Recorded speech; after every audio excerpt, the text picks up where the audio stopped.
Hello friends, നമ്മുടെ പുതിയ വീഡിയോയിലേക്ക് എല്ലാവർക്കും സ്വാഗതം. ഞാൻ ലക്ഷ്മി. എല്ലാവരും സുഖമായിട്ടിരിക്കണമെന്ന് വിശ്വസിക്കുന്നു. നമ്മളിന്ന് തയ്യാറാക്കുന്നത് വളരെ എളുപ്പത്തിൽ തയ്യാറാക്കാവുന്ന വെള്ളയപ്പം റെസിപ്പിയാണ്. അപ്പം നമുക്കതെങ്ങനെ തയ്യാറാക്കുന്നതെന്ന് നോക്കാം. അപ്പം തയ്യാറാക്കാനായിട്ട് ഞാനിവിടെ കുറച്ച് പച്ചരി എടുത്ത് വെച്ചിട്ടുണ്ട്. നമുക്കിതൊന്ന് കഴുകിയെടുക്കാം. ഒരു 3 തവണയെങ്കിലും ഇത് നല്ല വൃത്തിയായിട്ടൊന്ന് കഴുകിയെടുക്കണം. ഞാനിപ്പോൾ ഇത് നന്നായിട്ടൊന്ന് വാഷ് ചെയ്തെടുത്തിട്ടുണ്ട്. നമുക്കിനി ഇതൊന്ന് കുതിർക്കാൻ ആവശ്യത്തിനുള്ള വെള്ളം ഒഴിച്ച് എടുക്കാം. ഞാനിപ്പോൾ നമ്മുടെ അരിക്ക് മുകളിലായിട്ട് വെള്ളം വെച്ച് കൊടുത്തിട്ടുണ്ട്. നമുക്കിനി ഇതൊന്ന് റെസ്റ്റ് ചെയ്യാൻ വേണ്ടി മാറ്റി വയ്ക്കാം. നമ്മൾ അരിയൊക്കെ ഇടാൻ വേണ്ടി ഒന്ന് താമസിക്കുകയാണെങ്കിൽ കുറച്ച് ചൂടുവെള്ളത്തിൽ ഇതുപോലെ ഒന്ന് സോക്ക് ചെയ്ത് വെച്ചാലും മതി. അല്ലെന്നുണ്ടെങ്കിൽ നമുക്കൊരു 6 മണിക്കൂറൊക്കെ ഇതുപോലെ ഒന്ന് മാറ്റി വെക്കേണ്ടി വരും. നമുക്കിനി ഈ പച്ചരി ഒന്ന് അരച്ചെടുക്കണം. ഇതൊന്ന് അരച്ചെടുക്കാം. നമുക്ക് കുറച്ച് വെള്ളം ഒഴിച്ച് വേണം ഇതൊന്ന് അരച്ചെടുക്കാനായിട്ട്. ഒരുപാട് വെള്ളം ഒഴിക്കരുത് ആദ്യം. ഞാനിപ്പോൾ നമ്മൾ സോക്ക് ചെയ്ത് വെച്ച് ആ വെള്ളം തന്നെയാണ് ഒഴിക്കുന്നത്. കാരണം ഞാൻ ആദ്യം നമ്മളൊന്ന് കഴുകിയതിന് ശേഷം നല്ല വെള്ളം ഒഴിച്ച് വെച്ചാണല്ലോ, അപ്പോൾ അതുകൊണ്ടാണ് ഞാൻ ആ വെള്ളം തന്നെ ഉപയോഗിക്കുന്നത്.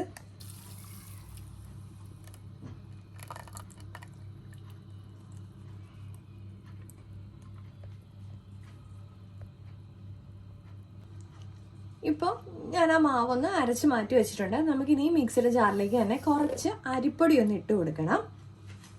കുറച്ച് ചോറൊന്ന് ഇട്ട് കൊടുക്കാം.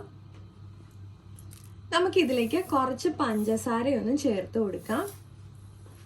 നമുക്കിതിലേക്ക് ഈസ്റ്റും കൂടി ഒന്ന് ചേർത്ത് കൊടുക്കണം. ഞാനിപ്പോൾ ഇവിടെ ഇൻസ്റ്റൻറ്റ് ഈസ്റ്റാണ് യൂസ് ചെയ്തേക്കുന്നത്. അല്ലെങ്കിൽ നമ്മുടെ നോർമൽ ഈസ്റ്റ് ആഡ് ചെയ്ത് കൊടുത്താലും മതി.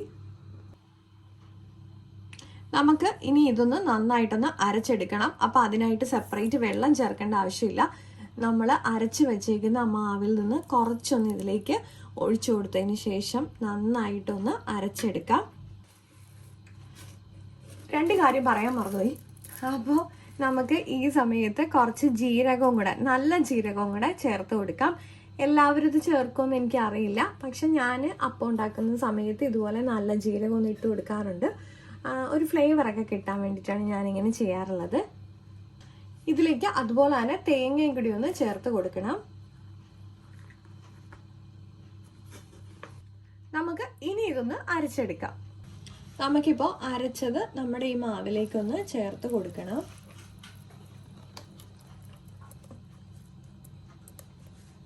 നമുക്കിനി ഇതൊന്ന് മിക്സ് ചെയ്തിട്ട് മാറ്റി വയ്ക്കാം.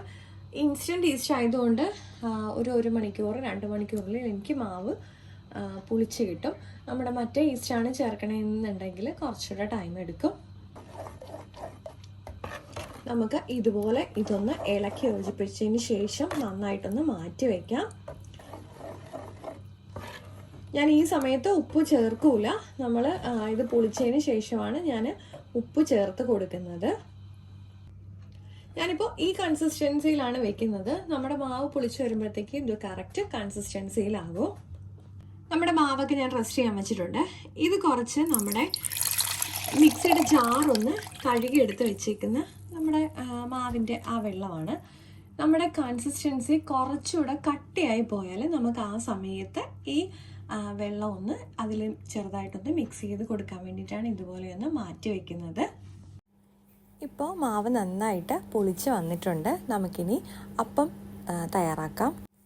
ഇതിലേക്ക് ആവശ്യത്തിന് ഉപ്പും കൂടെ ചേർത്തിട്ട് നന്നായിട്ടൊന്ന് ഇളക്കിയെടുക്കാം. നമുക്കിനി നമ്മുടെ അപ്പച്ചട്ടി ഒന്ന് ചൂടാക്കാൻ വെച്ചിട്ടുണ്ട് ഞാൻ.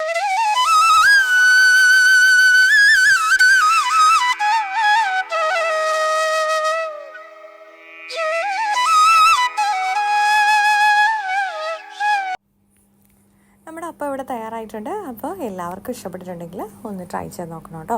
അപ്പോൾ ലൈക്ക് ചെയ്യാനും ഷെയർ ചെയ്യാനും കമൻറ്റ് ചെയ്യാനും മറക്കല്ലേ. അടുത്ത വീഡിയോയിൽ കാണും വരെ നന്ദി, നമസ്കാരം.